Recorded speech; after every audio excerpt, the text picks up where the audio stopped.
কোনো মন্ত্র তন্ত্র জপ করে না। বড় ভাই বলছে, দেখো ভাই, আজকের গুরুদেব বাড়িতে আসবে, তুই আজকে খেলাধুলা করতে বাইরে যাস না, যতক্ষণ গুরুদেব থাকবে ততক্ষণ তুমি একটু কৃষ্ণ নাম শ্রবণ করবে।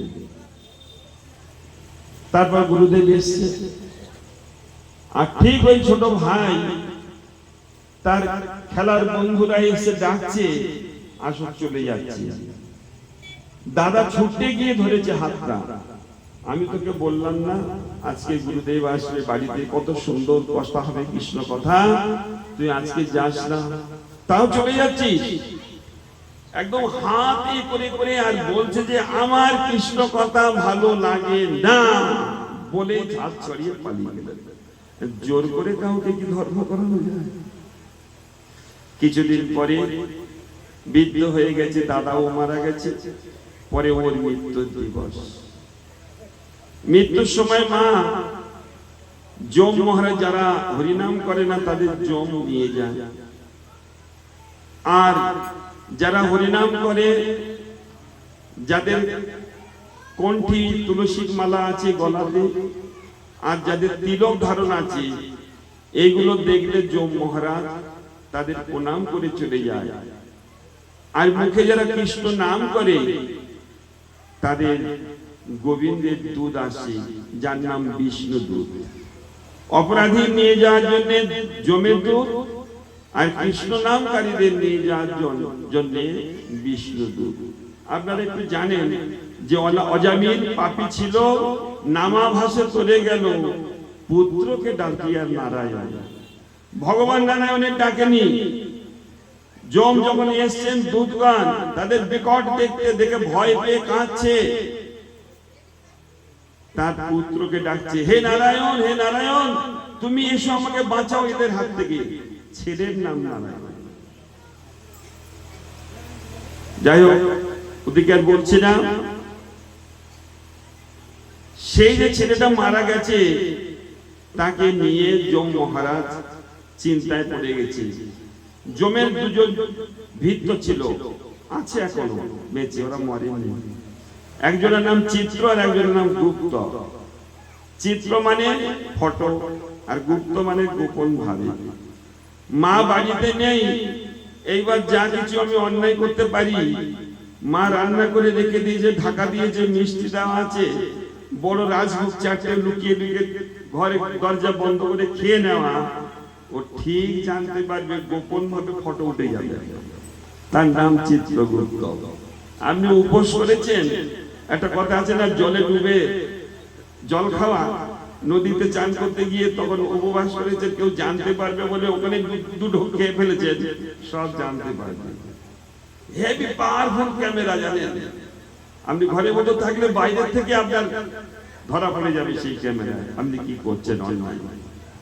তো চিত্রগুপ্তকে যম মহারাজ বলছেন, দেখো তো এ কি পাপ করেছি। পাতা উল্টাচ্ছে মা, সারা পাতা শেষ, পুণ্য বলে কিছু নাই, সারা জনম পাপ, সর্বজনম পাপ। যম মহারাজ বলতে এরকম হতে পারে না, প্রত্যেকটি মানুষের পাপ এবং পুণ্য দুটোই কম বেশি হয়। একটু কিছু করে নাই, ভালো করে দেখো।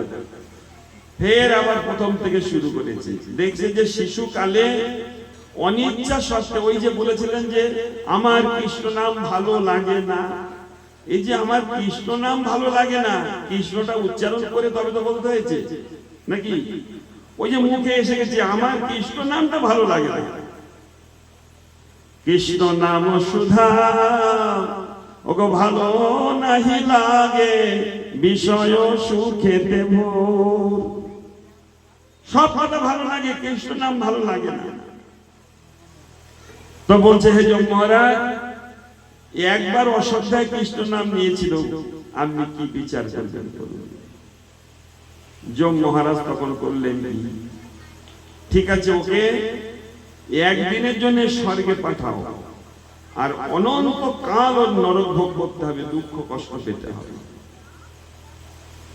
আর ওই একদিন এরকম ব্যবস্থা আছে, স্বর্গে কিসে যাবেন বললে তাকে জিজ্ঞাসা করা, তুমি কিসে যাবে? পালকি যাবে না কারো কাঁধে যাবে না বিমানে যাবে? যাই ইচ্ছা তুমি যেতে পারো, ওই একটা দিন চান্স পাবে সুখে। তা বলছে আমি পালকি যাব। 4 জনের কাঁধে উঠে পালকি যাচ্ছে। তখন যেতে যেতে ভাবছেন যে হায় হায়, দাদা আমার কত কৃষ্ণ নাম করতে বলতেন, আর আমি দুষ্টামি করি, খেলাধুলায় মত্ত থাকতাম, আমি কোনোদিন কৃষ্ণ নাম করতাম না। এই একবার আমি অশ্রদ্ধায় কৃষ্ণ নাম ভালো লাগে না বলে বলেছি, তাতে আমার এই কত সুখ একদিন পাচ্ছি, এরপরে তো কত দুঃখ ভোগ করতে হবে। আর ভগবত ইচ্ছা ক্রমে গিয়ে দেখছেন গুরু নিত্য তত্ত্ব, সেই স্বর্গে দেখছেন তার গুরুদেব আছে। বলে আরে লালটু, তুই যে এখানে এসেছিস কি ব্যাপার? তখন বললেন, গুরুদেব আমি একবার অশ্রদ্ধায় আপনি বাড়িতে এসেছিলেন, কৃষ্ণ নাম শোনার জন্য দাদা বলেছিল, তো আমি তো শুনি নাই, আমি বলেছিলাম কৃষ্ণ নাম আমার ভালো লাগে না। তো কৃষ্ণ উচ্চারণ হয়ে গেছে, তাই যম মহারাজ বিচার করে একদিন এখানে আমাকে পাঠিয়েছে। বলছে এবারে আমার কথা শুনবি? বলে হ্যাঁ গুরুদেব, তুই সারাদিন আজকে কৃষ্ণ নাম কর আমার কাছে, অন্যদিন যাস অন্যদিকে। সারাদিন কৃষ্ণ নাম করেছেন স্বর্গে। দিনের শেষে যখন তাকে আনতে যায় যমদূতগণ, চলো এইবার তো তোমার দণ্ড পড়বে, বা সারা জীবন কত হাজার বছর ধরে কষ্ট ভোগ করতে হবে তার কোনো সীমা নাই। গুরুদেব বলছেন দাঁড়াও, কি জন্য এসছো? না ওই পাপীকে নিয়ে যেতে। বলে তোমার যমরাজকে জিজ্ঞাসা করো, মৃত্যু লোকে যদি একবার অশ্রদ্ধার সহিত কৃষ্ণ নাম করে একদিন স্বর্গে বাস হয়, স্বর্গে সারাদিন হরি নাম করেছে, তার ফল কি জিজ্ঞাসা করবো? যম মহারাজের কাছে গিয়ে জিজ্ঞাসা করেন যে এই ব্যাপার। তখন বলছে তাহলে তো মুশকিল, তাহলে 1 বছর ওর হরি নাম কি বলে স্বর্গে থাকার সুযোগ পেয়ে গেল। 1 বছর গুরুদেব বলেছেন এখানে স্বর্গেতে অপ্সরাগণ, এখানে দেবতাগণ, এখানে পারিজাত পুষ্প, এখানে শুধু নন্দন কাননের উপভোগ সুখ, এই পেয়ে তুমি কৃষ্ণকে ভুলে যাবে, কিন্তু তোমার ঠকতে হবে, তুমি কৃষ্ণ নাম ভুলো না, কৃষ্ণ নাম করবে, তারপর আমি আছি। 1 বছর স্বর্গে হরি নাম করেছেন। 1 বছর পরে তাকে যখন আনতে গেছেন গুরুদেব আবার বলছে দেখো, যে একদিন হরি নামেতে স্বর্গে বাস পেয়েছিল, আর একদিন সারাদিন হরি নাম করেছেন, তার জন্য আপনারা বিচার করে দিয়েছেন 1 বছর বাস, আর পুরো 1 বছর হরি নাম করেছেন, তার কি ফল আর কৃষ্ণ নাম করলে কি হয়, এটি যম মহারাজকে জিজ্ঞাসা করে আসুন, কৃষ্ণ নামের মহিমা কি। ফের যম মহারাজের কাছে গেলেন।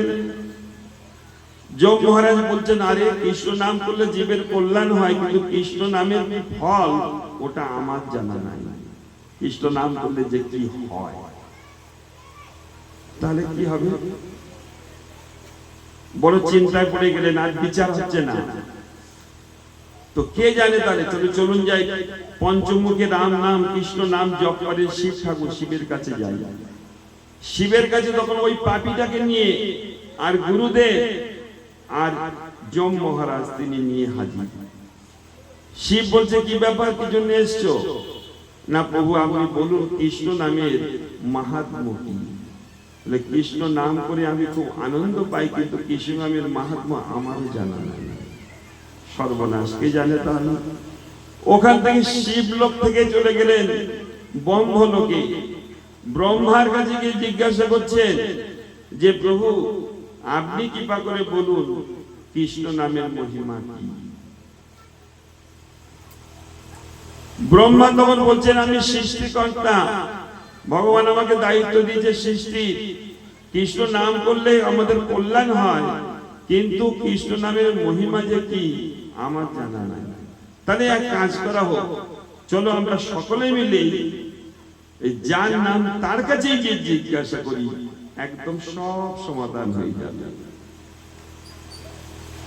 তখন করলেন যে সেই পাপীও যাচ্ছে, তার গুরুদেবও আছে, শিব ঠাকুর আছে, ব্রহ্মা আছে, সব যম মহারাজ তিনি যাচ্ছেন নামের মহিমা জানার জন্য ভগবানের কাছে। আর ভগবান মুচকে মুচকে হাসছে, আর এরা শুধু যাচ্ছে এরকম নহে, এরা কীর্তন করতে করতে যাচ্ছে, শ্রীকৃষ্ণ গোবিন্দ হরে মুরারে, হে নাথ নারায়ণ বাসুদেব। শ্রীকৃষ্ণ গোবিন্দ হরে মুরারে, হে নাথ নারায়ণ বাসুদেব, হে নাথ নারায়ণ বাসুদেব, হে নাথ নারায়ণ, হে নাথ নারায়ণ বাসুদেব। হরি বল, জয় জয়। শ্রীকৃষ্ণ গোবিন্দ হরে মুরারে, হে নাথ নারায়ণ বাসুদেব। শ্রীকৃষ্ণ গোবিন্দ হরি বল, হরি বল। শ্রীকৃষ্ণ গোবিন্দ হে নাথ নারায়ণ বাসুদেব। মনের আনন্দে সবাই মিলে কীর্তন করতে করতে আর গোলক বিহারীর কাছে গিয়ে উপস্থিত। ভগবান গোবিন্দ মুচকে মুচকে হাসছে, আরে আমার নামের মহিমা এরা জানার জন্য আমার কাছে এসে হাজির। জিজ্ঞাসা করছে তোমরা সবাই মিলে, কারণ এ তো বিশাল সংকট। ব্রহ্মা যাচ্ছে, বিষ্ণু যাচ্ছে, শিব যাচ্ছে, যম মহারাজ, সাধারণ ব্যাপার, বাহ, সবাই সঙ্গে চলে যাচ্ছে।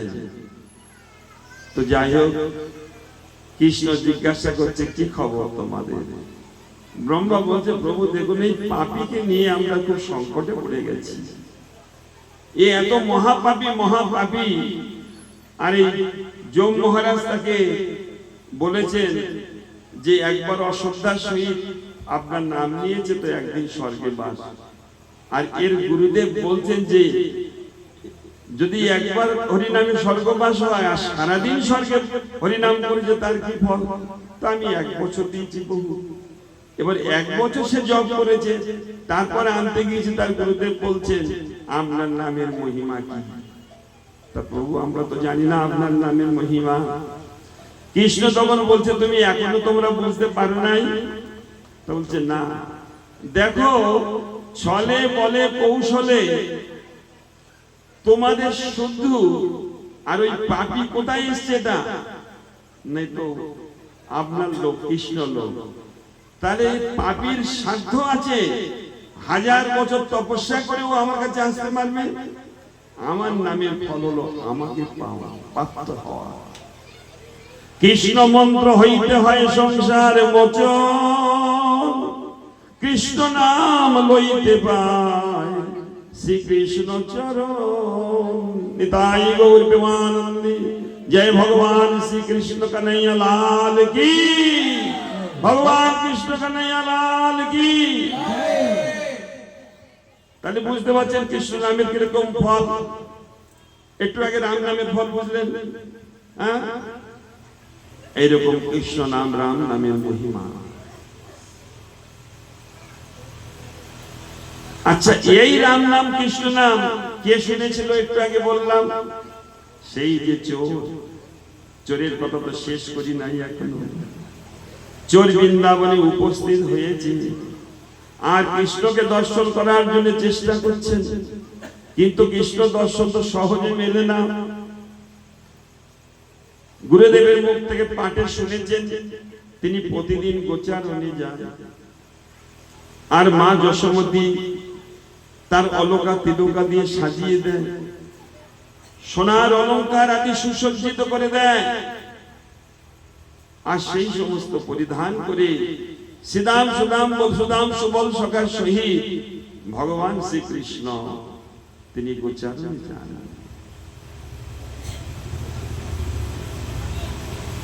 এই যে গেছেন বৃন্দাবনে পায়ে হেঁটে, খাওয়া দাওয়া কিছু নেই, আর মনে মনে ভাবছেন ভগবানকে ডাকছি আর বলছে হে ভগবান, হে ভগবান বিষ্ণু, আমি যেন কৃষ্ণকে দেখতে পাই।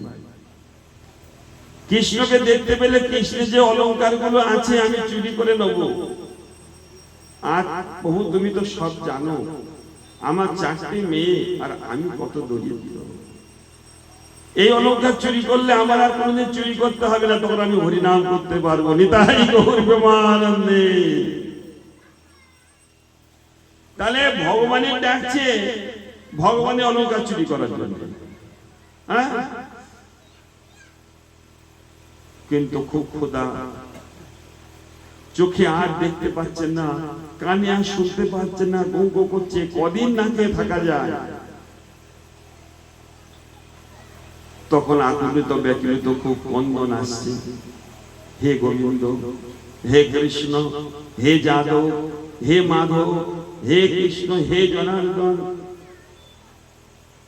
মানে ছলে বলে কৌশলে ওই ভগবানের নাম বারবার বারবার মুখে উচ্চারণ হচ্ছে, আর ভাবছে যে ভগবান তো 9 লক্ষ ধেনু নিয়ে গোচারণে যান।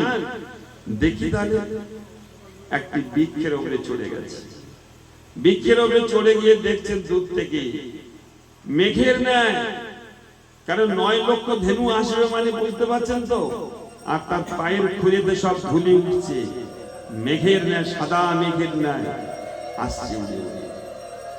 তো জয় জয় বৃন্দাবন বিহারী লাল কি। যাকে পাচ্ছে তাকে দেখছে আর বলছে, ভগবানের সঙ্গে তো একটি নয়, হাজার হাজার সখা আছে, শ্রীদাম সুদাম মধুমঙ্গল তপ কৃষ্ণ বট কৃষ্ণ বহুত। যাকে দেখছে তাকে বলছে, তুমি কি কৃষ্ণ? তা বলছে না। তোমাদের দলে কৃষ্ণ নাই? বলছে হ্যাঁ আছে, কৃষ্ণ আছে পিছে। যশোমতী মায়ের একটা আদেশ ছিল জানেন, কৃষ্ণ যখন গোচারণে যান অনুমতি প্রথম দেননি, পরে খুব কান্নাকাটি করছে তাই তিনি অনুমতি দিয়েছিলেন, তবে শপথ করে বলে দিয়েছে, তুমি যে গোচারণে যাবে তুমি কারোর আগে যাবে না, আবার কারোর পিছেও যাবে না, তুমি সকল সখাদের মাঝখানে থাকবে, আর বড় বড় গরু চড়াতে পারবে না, ছোট ছোট বাছুর গুলো চড়াবে। কেমন?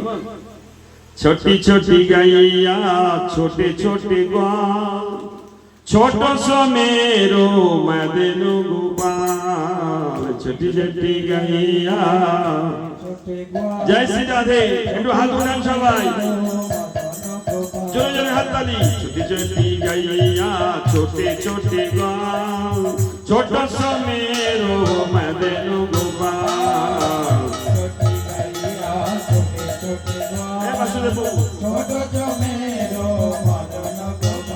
ও ছোট সমেরো মাদেনু গোপাল, আগে আগে গাইয়া পিছে পিছে গোয়াল, আগে আগে গাইয়া, জয় জয়, আগে আগে গাইয়া পিছে পিছে গোয়াল। হরি बोल। ओहो बीच में मेरो मदनु गोपाल, बीच में मेरो, आहा बीच में मेरो मदनु गोपाल। ओ छोटी छोटी गैया छोटे छोटे ग्वाल, छोटो सो मेरो मदनु गोपाल, छोटो सो मेरो। कारी कारी गैया गोरे गोरे ग्वाल, ओ कारी कारी गैया गोरे गोरे ग्वाल। जय श्री राधे। ओ शंबरनो मेरो मदनु गोपाल। कैसे सुनाओ? जय जय शंबरनो मेरो मदनु गोपाल। ओ छोटी छोटी गैया छोटे छोटे ग्वाल, छोटो सा मेरो मदनु गोपाल। छोटी गैया। जय श्री राधे। आगे आगे गैया पीछे पीछे ग्वाल, आगे आगे गैया, ओ आगे आगे गैया पीछे पीछे ग्वाल। ओहो बीच में मेरो मदनु गोपाल, बीच में मेरो।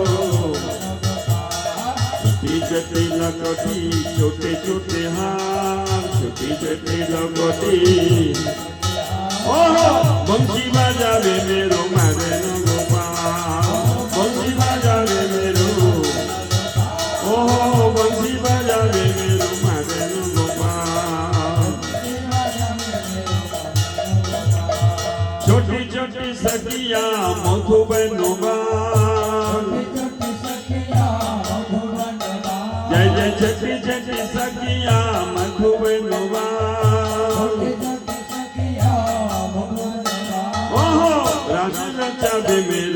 राज रचावे मेरो मदन गोपाल राज रचावे मेरो ओ छोटी गैया छोटे छोटे गाँव छोटो सो मेरो मदन गोपाल जय श्री राधे हाथली छोटी छोटी गैया छोटे छोटे गाँव छोटो सो मेरो मदन गोपाल छोटी गैया जय श्री राधे। तो माँ যশোদা বলেছে তুমি আগে যাবে না পিছে থাকবে না মাঝখানে থাকবে চোর আর পাচ্ছে না তাকে দেখতে আর খুব কাঁদনা খুব আকুল ব্যাকুলতার সহিত হে প্রভু হে গোবিন্দ হে মাধব তুমি তো আমার সবকিছু জানো বেদে বলছে যত রকম মন্ত্র আছে যত রকম ভগবানকে ডাকার উপায় আছে যদি কেউ কেঁদে কেঁদে বলে প্রভু কেঁদে বলে ও হে কৃষ্ণ আমি তোমার দাস তোমার চরণ ছাড়ি হইল সর্বনাশ কেঁদে কেঁদে যদি বলে হে কৃষ্ণ আমি তোমার শান কমে গেছে খুব জোরে জোরে চিল্লে চিল্লে বলতে হচ্ছে কেঁদে বলে ও হে কৃষ্ণ আমি তোমার দাস তোমার চরণ ছেড়ে আমার হইল সর্বনাশ আর কান্নার মধ্যে সব থেকে প্রথম ভগবানকে দর্শন হয় একটা উদাহরণ দিলে বুঝতে পারবেন খুব ছোট বাচ্চা যখন মায়েদের সবে একটু দাঁত উঠছে সবে অল্প অল্প করে বাবা বাবা মামা আদো আদো বলি বলছে ওই বাচ্চাটা যখন জেগে থাকে না মা কাজ করতে পারে না তখন মা দোলাতে দিয়ে আর নাড়া দিতে দোল দিতে দিতে যখন ঘুমিয়ে পড়ে ওই ফাঁকে মা গিয়ে রান্না বান্না সংসারে যাবতীয় কাজটা করে তাই না ঠিক বলছি কিন্তু মা কাজ করুক আর যাই করুক ওই বাচ্চার দিকে লক্ষ্য থাকে সবসময় চিন্তা থাকে যদি মা বাচ্চাটা খুব জোরে কেঁদে ওঠে একবার কাঁদলে আসে না করছে বারবার যখন কাঁদছে মা কিন্তু আর থাকতে পারছে না হয়তো কড়াই চাপিয়েছে তেল ঢেলেছে পাঁচ ফোড়ন দিয়ে যে সবজিটা দেবেন না বাচ্চা কিন্তু বারবার করে ডাকছে কাঁদছে তখন মা ভাবছেন যে না জানি কিছু কামড়ালো কিনা কি হলো ওই সবজিটা চাপা দিয়ে একটা ঢাকনা চাপা দিয়ে আর গ্যাসটা কমিয়ে দিয়ে মা ছুটে এসে কোলে নিলেন বাচ্চাটাকে যদিও না কাঁদতো মা কিন্তু পুরো রান্না করে নিত কাঁদলো বলে মা চলে আসলো বাচ্চার কাছে ঠিক ওই রকম মা আমরা তাদের শিশু সন্তান আমরা যদি একবার কেঁদে কেঁদে ভগবানকে ডাকি হে প্রভু আমি বড় অপরাধী আমি অনেক দোষ করেছি তুমি আমার স্থান দাও তোমার চরণে তুমি ছাড়া আমার কোনো আর গতি নেই বড় দুঃখ পাইয়াছে বহু স্বতন্ত্র জীবনে সব দুঃখ দূরে গেল তোমার চরণ বদনে তো কাঁদলে ভগবান কেউ পাওয়া যায় না কেঁদে কেঁদে যদি আমরা ভগবানকে ডাকতে পারি তো ভগবানের সন্তান তো আমরা সবাই ভগবান সমস্ত ভাষা তিনি বোঝে আর সেই কান্নাটা যদি প্রকৃত কান্না ভগবানের জন্য হয়, তো সেই ভগবান তার কৃপা না করে থাকতে পারে না। হলে হয় তিনি চোর, কিন্তু তার যে আকুল ক্রন্দন, তার যে বেদনার সহিত তিনি এখন ডাকছে, ধীরে ধীরে ধীরে ধীরে গোবিন্দ সেই নবলক্ষ ধেনু নিয়ে সখাদের সঙ্গে যাচ্ছে। আরে যেতে যেতে ভগবানের যে অঙ্গ ছটা জ্যোতি, সাধারণ শিশুর মতো তো তিনি নন। সে দেখতে দেখতে দেখতে দেখতে আর মূর্ছিত হয়ে পড়ে গেলেন চোর। সে রূপ নয়ন হেরে কেহ নাহি ঘরে ফিরে, সংসারী গৃহের যে গো হয় সর্বনাশ। হরি বল। জনম সফলতা কৃষ্ণ দর্শন যার, জনম সফলতা কৃষ্ণ দর্শন যার, ভাগ্যে হইয়াছে একবার, ভাগ্যে হইয়াছে একবার। যেন কোনো ভাগ্যবান জীবের একবার কৃষ্ণ দর্শন হয়, তাহলে কি হয় মা? আমাদের একটা ভিতরে ভক্তির নয়ন আছে, বিকশিয় হৃদ নয়ন করি কৃষ্ণ দর্শন। এই চোখে কৃষ্ণ দেখা যায় না মা, ভক্তি চোখ আছে ভিতরে মধ্যে আমাদের। প্রেমাঞ্জন ছড়িত ভক্তি বিলোচনে সন্ত সদৈব হৃদয়ে সুবিলোকয়ন্তি, জগশ্যাম সুন্দর অচিন্ত গুণ স্বরূপম গোবিন্দ আদি পুরুষম তমহং ভজামি। স্বয়ং সৃষ্টিকর্তা ব্রহ্মা তিনি এইভাবে গোবিন্দকে প্রার্থনা করেছিলেন, আমি তোমাকে ভজন করি প্রভু। অথাপিতে দেব পদাম্বুজোদ প্রসাদ লেশান গৃহীত এবহি, জানাতি তত্ত্ব ভগবান মহিন গোবিন্দ ন চান্ন একয়োপি চিরন বিচিন্মান, ন চান্ন একোপি চিরন বিচিন্মান। গোবিন্দের কৃপাতে গোবিন্দের দর্শন করা সম্ভব। আমাদের এই চোখে ভগবানকে দেখা যায় না, এই জন্য ভগবানকে দেখতে আমরা যাই যে মন্দিরে, নবদ্বীপে, পুরী ধামে, বৃন্দাবনে, আমাদের এই চোখের বৃন্দাবন দর্শন হয় না মা। কেঁদে কেঁদে ভগবানকে বলতে হয়, হে প্রভু আমার তো সেই চোখ নাই যে আমি তোমাকে দর্শন করব, কিন্তু হে গোবিন্দ তোমার তো চোখ আছে, আমি তোমার কাছে এসেছি, তুমি একবার দেখো আমাকে, আমি কি প্রকার দুঃখী, তুমি একবার দেখো আমাকে। তুমি দেখলে বুঝতে পারবে আমি কত দুঃখী, আমি যে তোমার সন্তান। সেই চোর ভগবান গোবিন্দকে রূপমাধুরী ছটা দর্শন করতে গেলে কোটি সূর্যের ন্যায় জ্যোতি ভগবানের। যেমন মধ্যাহ্ন কালীতে আমরা সূর্যের দিকে দেখতে পাই না, দেখতে পাই ভগবানের এরকম অঙ্গ ছটা, এরকম জ্যোতি দেখা যায় না।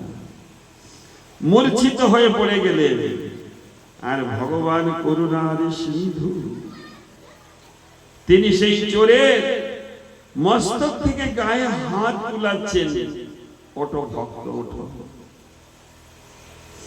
তুমি যে জন্য এসছো সেগুলো নেবে না,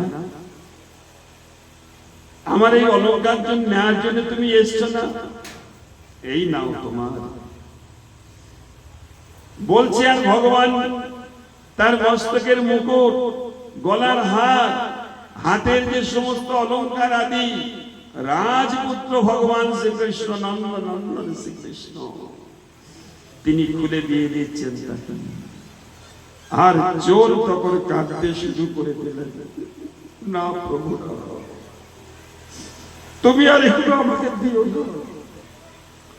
কেন? কৃষ্ণ দর্শনের এরকমই ফল।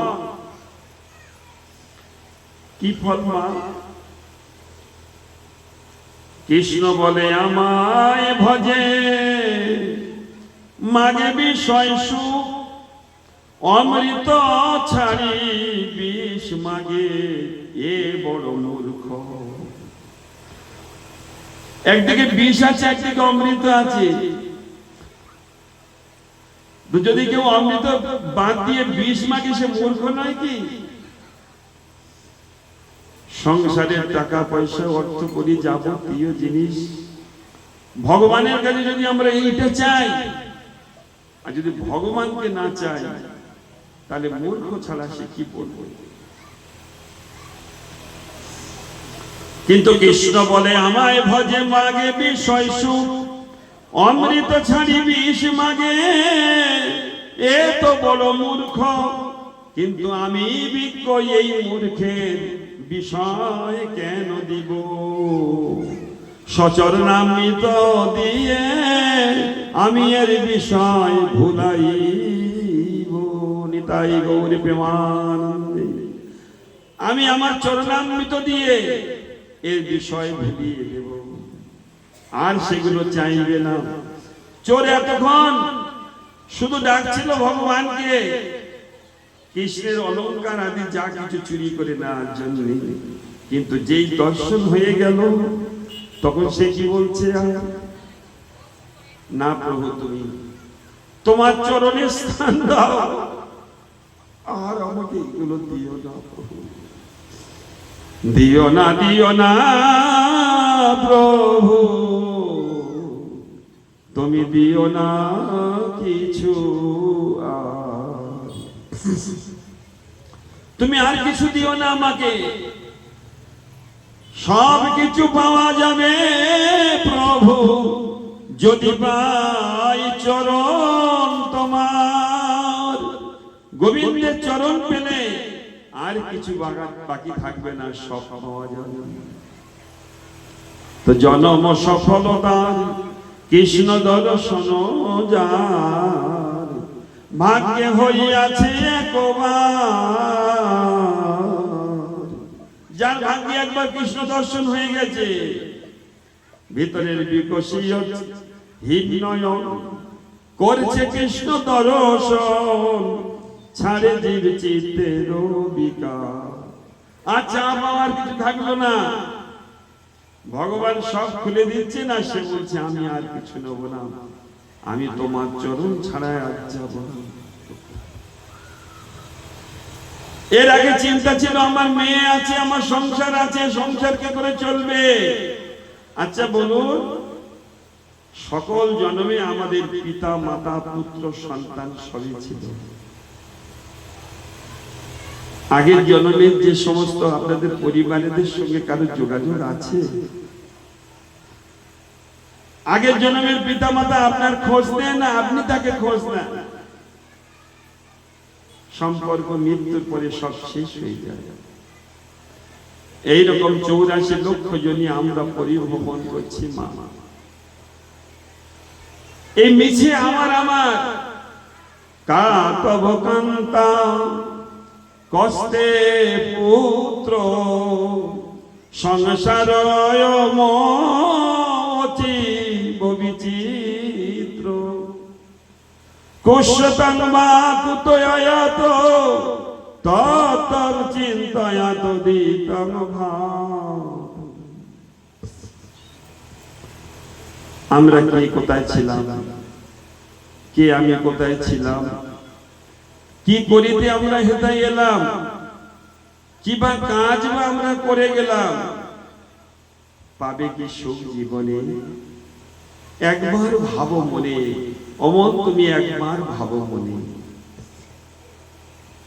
যদি আমরা চিন্তা করি, ভাবনা করি এই বিষয় নিয়ে যে আমি কি, আমি ছিলাম কোথায় আর এলাম বা কোথায়, কি বা করে যাচ্ছি, আর মরে গেলে কোথায় যাব।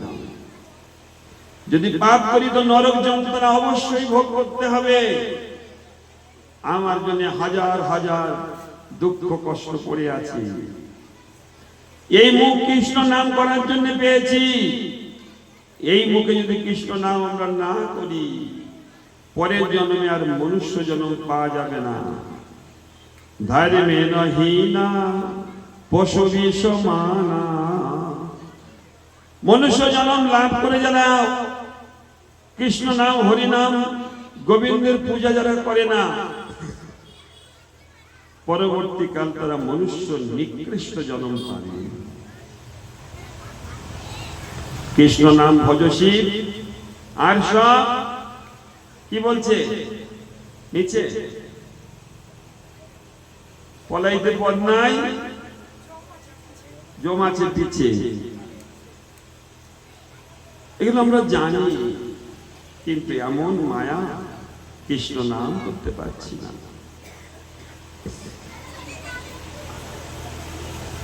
তা দেখুন, চোরও সে ভাগবত পাঠ শ্রবণ করতে এসে সে কৃষ্ণ দর্শন পেয়ে গেলেন। হরি বল, হরি বল, হরি বল।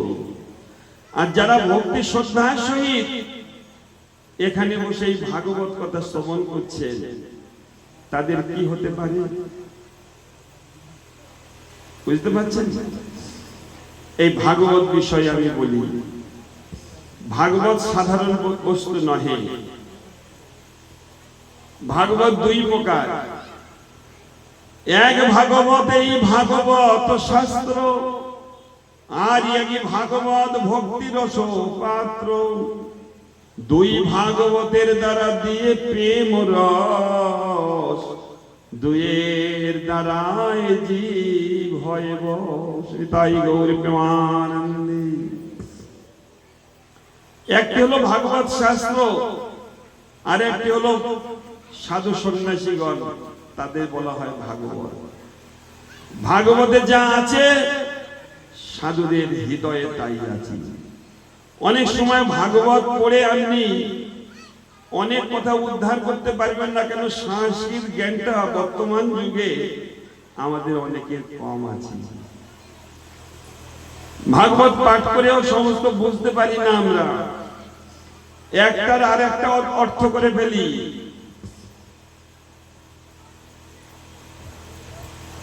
কিন্তু যদি আমরা ভক্ত ভাগবতের শরণাপন্ন হই আর সেই বিষয়ে যদি জানতে চাই, আপনি কৃপা করে বলুন, তাহলে তিনি আমাদের কিন্তু সমাধান করে দেবেন। ভক্তের হৃদয়ে ভাগবত আছে, কেন তারা অনুশীলন করেছে, তাদের ভিতরে সমস্ত ভাগবত বর্তমান। তাহলে দুই ভাগবত, এক ভাগবত শাস্ত্র আর এক ভক্তি রস পাত্র। এইবার বলছি, ভাগবতটা সম্পূর্ণ ভগবান শ্রীকৃষ্ণ। ভাগবতের স্কন্ধ কটা আছে কে বলতে পারবেন? হাত উঠান দেখি, কটা স্কন্ধ? কটা বলুন, জোরে বলুন। 12টি স্কন্ধ, 12টা স্কন্ধ ভাগবত। কত অধ্যায় আছে বলতে পারবেন?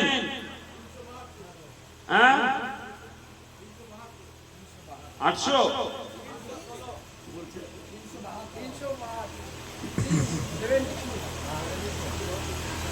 আর কত হাজার শ্লোক? 18,000। আপনাদের সব মুখস্থ, আমার হচ্ছে না মুখস্থ। কি সুন্দর বলছে। তাহলে 12 স্কন্ধ যে ভাগবত, 12 মানে 12টা। প্রথমে 2টি স্কন্ধ ভগবানের 2টি চরণ।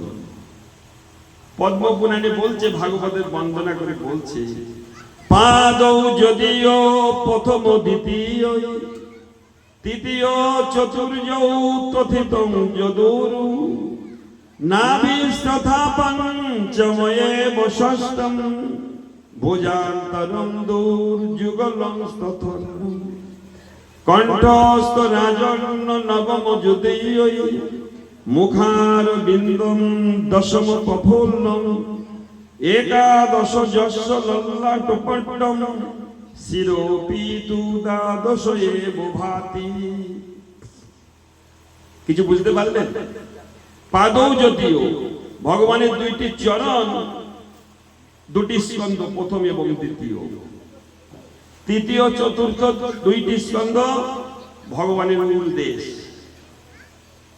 নাভি তথা পঞ্চম এব ষষ্ঠ, নাভিদেশ ভগবানের, কৃষ্ণের নাভিদেশ 5 আর 6 স্কন্ধ।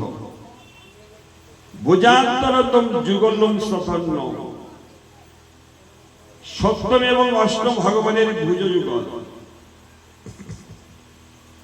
কণ্ঠস্থ রাজন্য নবম যদিও, কণ্ঠ মানে গলা। নবম স্কন্ধ 9 নম্বর যে স্কন্ধটা আছে ভগবানের এই গলা দেশ। আর দশম কল্লম মুখার বিন্দম, ভগবানের মুখ কমলটাই দশম স্কন্ধ ভাগবত, মানে কৃষ্ণ পরিপূর্ণ, কৃষ্ণ লীলা। 90টি অধ্যায় আছে এর মধ্যে। একাদশ স্কন্ধ হলো ভগবানের লল্লাট দেশ কপাল, আর শিরদেশ হলো দ্বাদশ স্কন্ধ। এই পূর্ণ কৃষ্ণ এবং ভাগবত পূর্ণ একই তত্ত্ব বস্তু। আমাদের কাছে একটা গ্রন্থ বইয়ের মতো লাগছে, এটাকে ভগবানকে বলা হয় ভগবানের বাগ্ময়ী মূর্তি। ভগবান শ্রীকৃষ্ণ এই জগতে লীলা করে চলে যাওয়ার পরে উদ্ধবের প্রার্থনাতে ভগবান তিনি এই ভাগবত রেখে গেলেন জগতে জীবের কল্যাণের জন্য। কৃষ্ণ সধামুপগতে ধর্ম ভাগবতা